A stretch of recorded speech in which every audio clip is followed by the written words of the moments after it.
In the last section, we looked at discrete probability density functions. Now we're going to move into continuous probability density functions. So in the last section with the discrete, which means countable density functions, we ended up with the different outcomes, our random variable x, which could take on whole numbers in general, like maybe from 0, 1, all the way through n. And then we had the associated probability. With that, we can actually make a little graph, and we can make a little probability distribution. We can make a little histogram. And over here where we have maybe 0, 1, 2, 3, and then the probability over on the y-axis. Now, we had a couple things with those probabilities. First of all, each probability had to be a number between 0 and 1, and we had the sum of those probabilities add up to 1. Well, we have very, very similar rules over here with our continuous density function.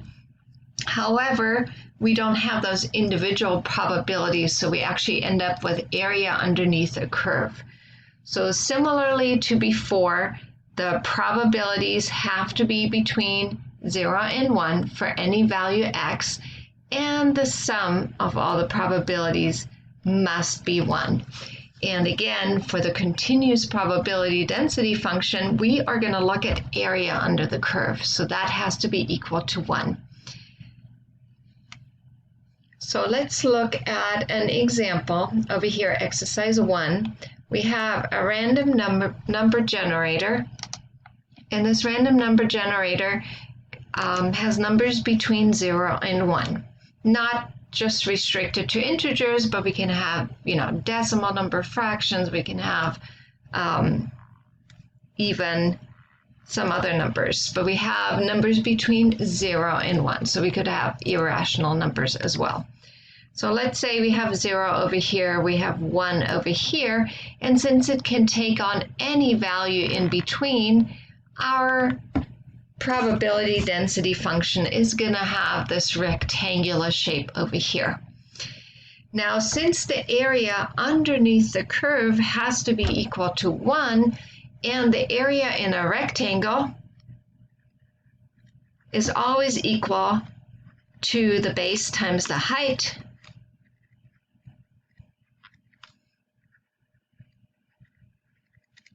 that means over here, since we have a base of 1, and therefore we're going to have a height of 1 as well. So let's look at the area between 0 and 0.8. So from 0 to 0.8, over here, we are looking for, again, the area under the curve, which is 0.8. This one's pretty easy because my height is equal to 1. Looking at an area between 0.2 and 0.5, grab a different color here. So let's say 0.5 is right in the middle, and maybe 0.2 is right over here. We're looking for this area, which has a width of 0.3, because it's 0.5 minus 0.2, and a height of 1, and therefore the probability is equal to 0.3. And then the last part of this question saying, what's the probability of exactly 0.5? So remember, probability over here is area under the curve, and since it's a continuous probability density function, there's actually no area for the line, which is equal to 0.5. So this has a probability of 0. So this is very different to the discrete probability density functions, where each value of our random variable x had a probability associated with it. Over here with our continuous density functions, one value does not have a probability.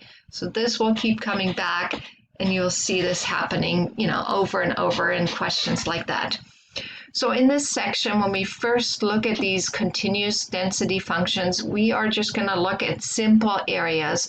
So this could be rectangles, it could be triangles, and those are fairly straightforward to find the area for. So you'll see a couple examples where you're asked to find the area, and just, as a quick reminder, so for a rectangle, the area is base times height. For a triangle, it is 1/2 times base times height. So this is something you want to keep in mind. This is going to come up in the knowledge check. So make sure you have those two definitions. In the following videos, we are going to start looking at the normal distribution, which is a unimodal, symmetric, and mound-shaped distribution. So this is really going to be our focus going forward. But these distributions over here just kind of serve as an introduction to look at how we can relate area to probability.